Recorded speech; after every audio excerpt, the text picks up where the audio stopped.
విధంగా చూసుకోవాల్సింది. చాలా హ్యాపీగా ఉంది. బోలే హీరో బోలే బోలే బోలే అన్న బోలే అన్న 3 రోజుల నుంచి కష్టపడి ఇచ్చేసి ఆత్మాభిమానం ఒక గ్రామీణ నేపథ్యంలో ఉన్న బిడ్డ ఎక్కడో పుట్టి పెరిగి ఒక పాట సాహిత్యాన్ని అలవర్చుకొని వచ్చి బిగ్ బాస్ లో అంతమంది కాంటెస్టులు ఉన్న మొట్టమొదటిగా స్పందించింది ఈ బోలే అని నేను చెప్తున్నాను. బోలే గారు మీరు ఎలా ఫీల్ అవుతుంది మీరు చెప్పండి. చాలా ఆనందంగా ఉందండి. ఈ విజయం ఏంటంటే ఇదంతా కూడా ఒక అడ్వకేట్ల విజయం అని అనుకుంటున్నా.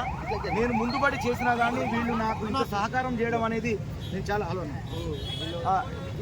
మన వినోద్ అన్న కానివ్వండి, లక్ష్మణ్ అన్న కానివ్వండి, రామారావు అన్న కానివ్వండి, వేనన్న సీనన్న వీళ్ళందరూ కూడా ముందు పడి సుమారు 50 మంది లాయర్ల సహకారంతో జడ్జి గారి ముందు మరి యొక్క డిఫెన్స్ చేసి ఇలా పల్లవి ప్రశాంత్ తమ్ముడిని మరి ఇంత మంచి పేరు తెచ్చినటువంటి తమ్ముడు బిగ్ బాస్ నుంచి బయటకు వచ్చిన తర్వాత ఆయనకు జరిగినటువంటి మరి ఈ జైలు ఇష్యూల నుంచి మరి బయటికి తీసుకురావడానికి సహకరించిన మీకు మా అందరి కళాబంధనాలు తెలియజేసుకుంటూ మా బిగ్ బాస్ వీళ్ళందరూ మాట్లాడడం